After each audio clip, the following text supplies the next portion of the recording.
O'rtoqlar, bugun noodatiy tarzda o'g'lim bilan birga Abzorxonni qarang, oynadan qandoq Hamza metroni mosti ko'rinib turadi. Bu yoq tomonimizda zal qismimizda ko'rishinglar mumkin. Hamma narsa bor va yap-yangi holatda bu narsalar ham qoladi. Keling, endi spalniya xonani ham bitta ko'rsatdik. Spalniya xonamizga marhamat o'rtoqlar. Prosta mazza qilasizlar. Spalniyani qaranglar, qanaqa skromniy holatda remont qilingan va hamma sharoitlari bilan birga mazza qilib yashashliginglar uchun. Bu yoq tomonda ham bir kishilik sharoit qilib qo'yilgan. Bu yoqdan chiqishinglar bilan prixoshkaga kirib kelasizlar. Bu yerda sanuzelimiz, ko'rishinglar mumkin.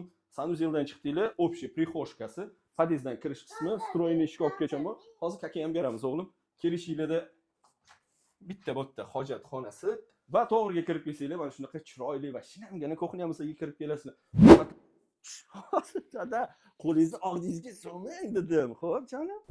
O'rtoqlar, ko'rgan uylar 3 xonali, 7-qavatda joylashgan, jami 9 qavatli domda. Uyning narxiga keladigan bo'lsa, akamiz $115,500 so'rayaptilar. Realni klient bo'lsa, yana ozroqgina o'tib baraka qilar ekanlar.